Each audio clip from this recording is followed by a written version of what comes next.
Hi friends, గుమ్మడికాయ హల్వా చేసుకుందాం. ఈరోజు బెల్లంతో స్వీట్ చేసుకొని తినేద్దాము.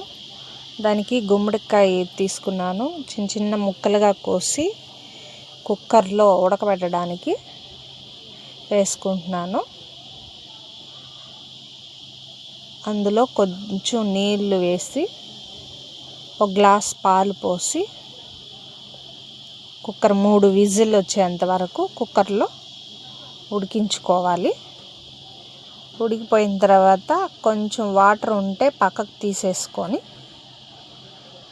పప్పు రుద్దినట్టు బాగా ముక్కల్ని నలిపేసుకోవాలి. ఉడికిపోయి ఉంటాయి మెత్తగా, బాగా నలిపేసుకొని వంచుకున్న వాటర్ ఎత్తి అందులో పోసేసుకొని స్టవ్ మీద పెట్టేసుకోవాలి. స్టవ్ మీద పెట్టేసుకొని కలుపుకుంటూ బెల్లం స్వీటు మనం ఎంత తినగలిగితే అంత స్వీట్ అందులో వేసుకొని బాగా కలిపేసుకోవాలి.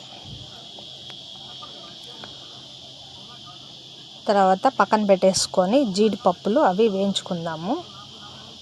నెయ్యి వేసుకొని అందులో ఎండు ద్రాక్ష, జీడిపప్పులు వేసుకొని కొంచెం దోరగా వేయించేసుకొని మనం గుమ్మడికాయ రెడీ చేసుకునింది ఎత్తి అందులో వేసేసుకొని కొంచెం సేపు బాగా మరగనిచ్చేసేయాలి. ఒక 3 ఇలాచీ దంచుకొని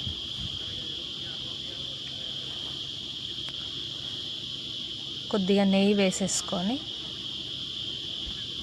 కొంచెం నెయ్యి వేసుకోండి చాలకపోతే, ఇలాచీ పొడి దంచేసుకొని చల్లేసుకొని దింపేసుకోవడమే. అయిపోయింది. హల్వా బాగా దగ్గర పడేంత వరకు కొంచెం మరగనిచ్చి దింపేసుకోండి. రెడీ అయిపోయింది గుమ్మడికాయ హల్వా. నచ్చితే లైక్ చేయండి.